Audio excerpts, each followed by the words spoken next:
Welcome to the first game. All players be patient before the game starts. The rules are simple. You will be shot in the head and our game master will teach the viewer how it's done. No.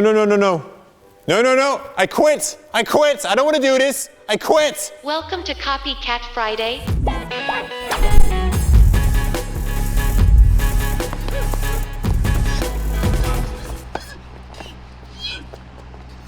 Today we are recreating a realistic gunshot, but before we start we just want to say we condemn violence and we want you guys to be safe. Never put yourself in any danger, and when doing stunts, be smart. Safety is priority number one.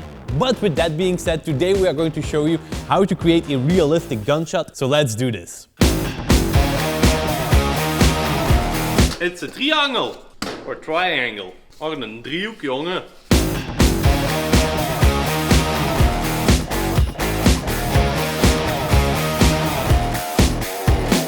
So we bought a Squid Game outfit from the internet and we had this mask with it, but we received it broken, so we had to glue it with different kinds of glue and silicone and tape. And after we glued it, you saw this white line going over the front of the mask. So we needed to paint it black,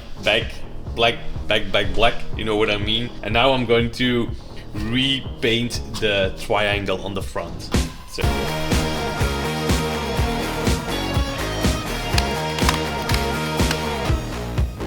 Recently, FilmRiot uploaded a video called Bloody DIY Special Effects, where they showed you how to create this iconic Quentin Tarantino blood splash. And that got us inspired to create one, but for Squid Game. But instead of using an air compressor like they did, we want to create a more portable solution, so you can shoot everywhere you want, and you can take long shots without painting away a whole compressor and tube attached to your talent. So I took a bike pump with a CO2 cartridge and attached that to a cube, and when you press the button, it should be powerful enough to spray blood all over the place. But of course, we have to test it out first.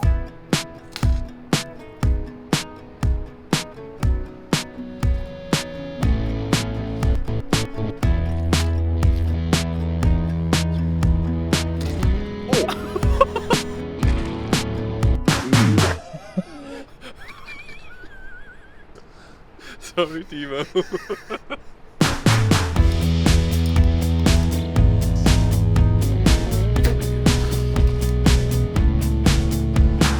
Our first test wasn't completely a success. As you can see right here, the blood was not thick enough, so it didn't really catch on camera. So right now we're going to test with fake blood, which we're doing outside because it could stain everything in the studio, which is not what we want. So let's see if it works better.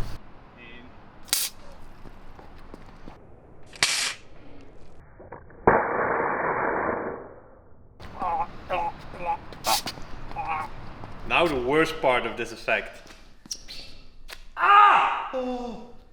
Ah!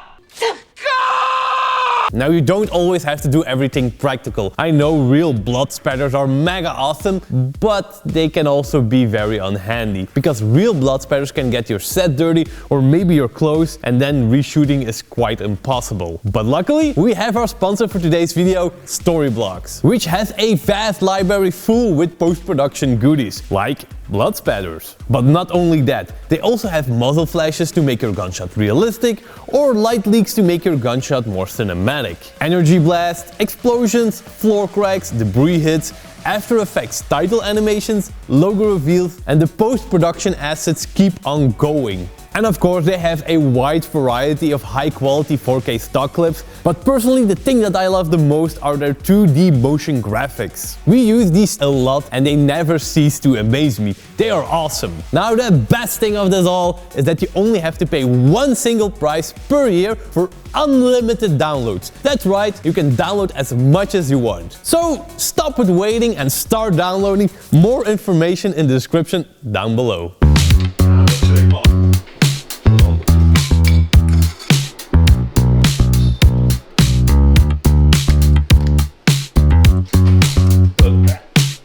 Shoot. I think Janik nailed it. It's just like in the series. Right, guys? Damned 2. I want my money back. This is bad. This is really bad. This is not what I ordered. This is not what it looks like in a picture, guys.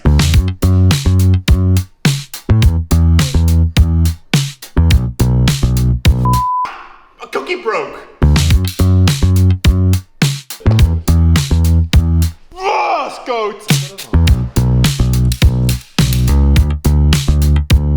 Guys, did you know that Lorenzo can actually turn around a bullet mid-air?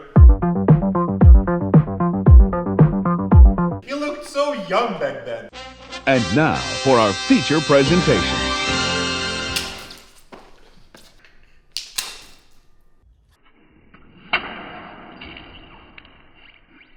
The setup for this effect is quite easy. We attach the tube with some tape on Jordy's body and hit the rest of the tube through his sleeve so that the only visible part will be the pump in his hand, which when shooting with the camera he can of course hide it with his own body. To be able to hold the liquid without spilling everywhere, we also made a loop with the tube so all the liquid stays in the same place. And the only thing left for Jordy is just to press the button in his hand to make the blood fly everywhere. As far as acting goes, getting shot in the head is going to be the easiest. All you have to do is sell the impact of the bullet to your head, and after that just fall dead like a puppet. Really important here is that you don't show any pain in your face. Since you're getting shot in the head, your body doesn't register any pain in the body, so keep that in mind and keep the same face once you get shot. For the actual shooting of the effect, there aren't a lot of rules you need to follow. We shot on a tripod, but you can basically do whatever you want. To make it yourself easier, depending on your shot, you could always shoot in two parts. Like for example right here where I shot first with a gun and in the second scene Jordy being shot. Later in post-production we can just mask both clips together and have the perfect timing. Okay, let's start with making our gunshot realistic. We're going to need to add a lot of extra stuff to our gun, like a muzzle flash for instance, because what's a gunshot without one? A whole while back ago we went crazy and made our own muzzle flashes with some firecrackers and an iron pipe. So of course we are going to use those, and you can too if you want. In the description below you can find a download link to download a free muzzle flash asset. Or you can find our entire pack on Storyblocks.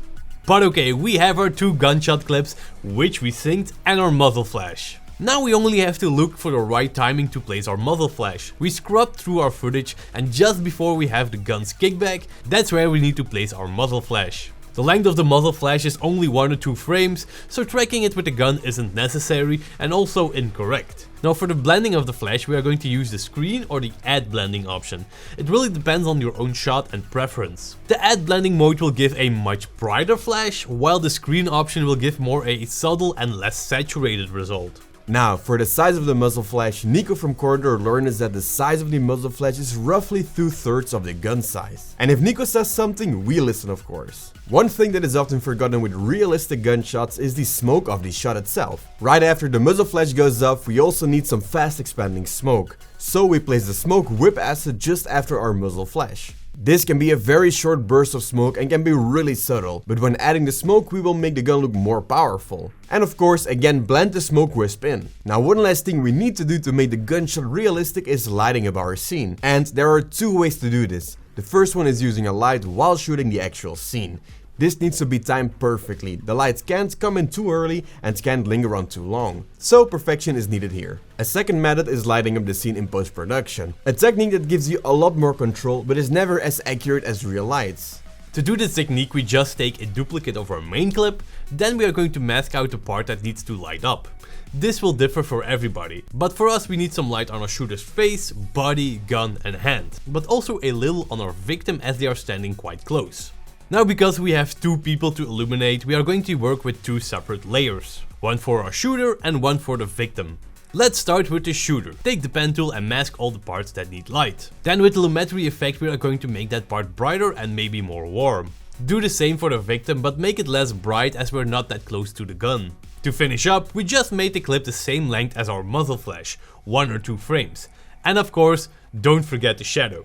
Just use the existing shadow, duplicate your layer, mask out the shadow and make it darker for 1 second. You can also make the wall a little bit brighter if you want. Oh yeah, one last thing, the bullet hole. You can hide the bullet hole with your camera angle, or if it's going to be visible you can simply track it onto your victim. With some blending and tweaking you can add a simple gunshot wound to the forehead of your victim. And boom, you just eliminated player 1 or 400, you know what I mean.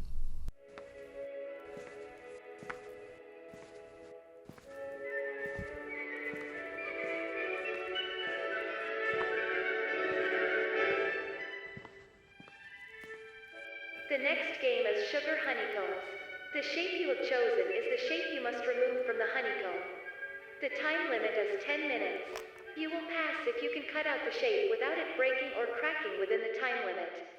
Let the game begin. Wait, that is impossible. I mean, look at this cookie. Look at it. That's the ugliest cookie I've ever seen. Oh, damn. And that shape isn't even on the wall. I can't cut this. The cookie's gonna break. You know it. I'm gonna quit. I don't want to do this. I'm not playing anymore. Oh, snap. Okay, I will. I'll cut it out.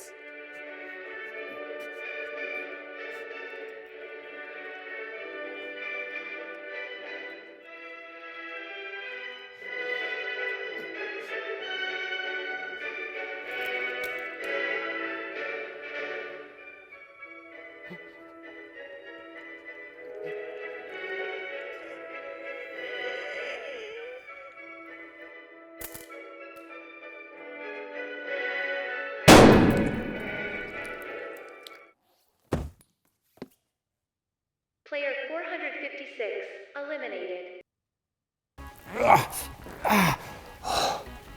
I'm alive!